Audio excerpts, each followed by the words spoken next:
Chapter 9. Someone gives my shoulder a shake, and I sit up.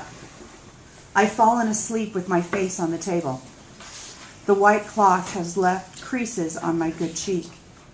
The other, the one that took the lash from thread, throbs painfully. Gail's dead to the world, but his fingers are locked around mine. I smell fresh bread and turn my stiff neck to find Peter looking down at me with such a sad expression. I get the sense that he's been watching us for a while. Go on up to bed, Katniss. I'll look after him now, he says. Peter, about yesterday, what I said about running, I begin. I know. There's nothing to explain. I see the loaves of bread on the counter in the pale, snowy morning light. The blue shadows under his eyes. I wonder if he slept at all. Couldn't have been very long. I think of his agreeing to go with me yesterday, his stepping up beside me to protect Gale, his willingness to throw his lot in with mine entirely when I give him so little in return. No matter what I do, I'm hurting someone. Peter, just go to bed. I feel my way up the stairs, crawl under the covers, and fall asleep at once. At some point, Clove, the girl from District 2, enters my dreams. She chases me, pins me to the ground, pulls out a knife to cut my face. It digs deeply into my cheek, opening a wide gash. Then Clove begins to transform, her face elongating into a snout, dark fur sprouting from her skin, her fingernails growing into long claws, but her eyes remain unchanged.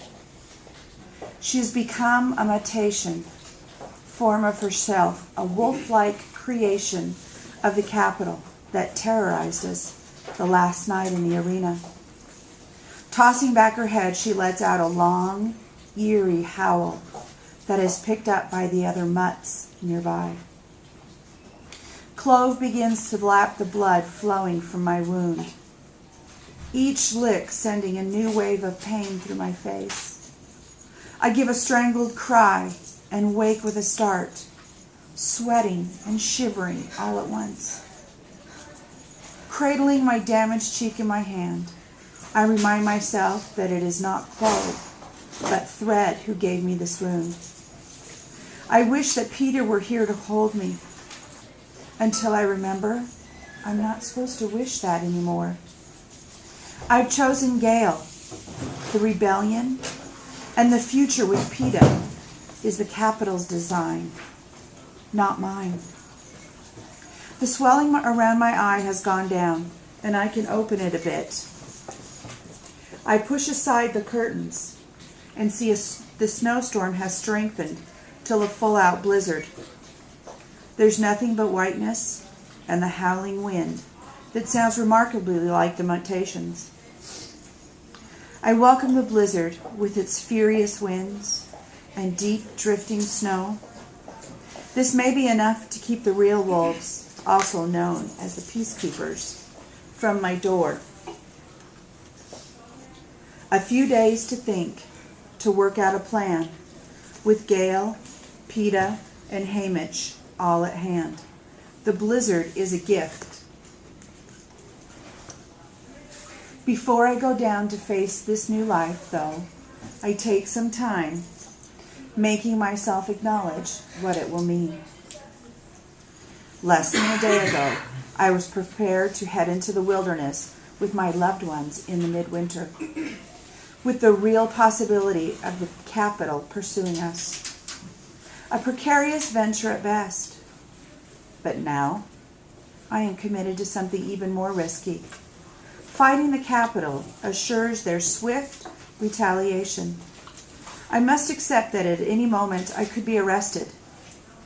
There will be a knock on the door, like the one last night.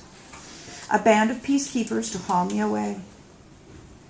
There might be torture, mutilation, a bullet through my skull in the town square.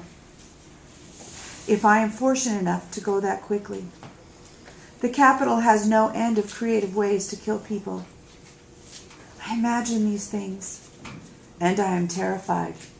But let's face it, they've been lurking in the back of my brain anyway. I've been a tribute in the games, been threatened by the president, taken a lash across my face. I'm already a target. Now comes the harder part. I have to face the fact that my family and friends might share this fate. Prim. I need only think of Prim and all my resolve disintegrates. It's my job to protect her. I pull the blanket up over my head, and my breathing is so rapid, I use up all the oxygen and begin to choke.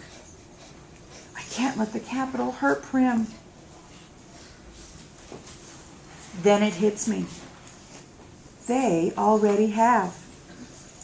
They have killed her father in those wretched mines. They have sat by as she almost starved to death. They have chosen her as a tribute and then made her watch her sister fight to the death in the games. She has been hurt far worse than I have at the age of 12.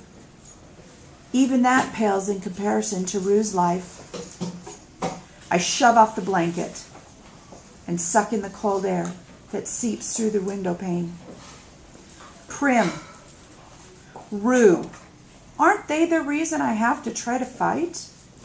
Because what has been done to them is so wrong, so beyond justification, so evil that there is no choice. Because no one has the right to treat them as they've been treated. Yes, this is the thing to remember when fear threatens to swallow me up. What I'm about to do, whatever any of us are forced to endure, it is for them. It's too late to help Rue, but maybe it's not too late to help those 5 little faces that looked up at me from the square in District 11. It's not too late for Rory and Vic and Posey, and not too late for Prim.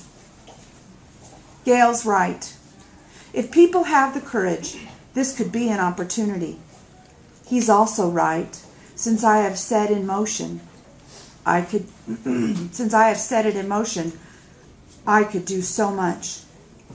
Although I have no idea what exactly that should be. But deciding not to run away is a crucial first step. I take a shower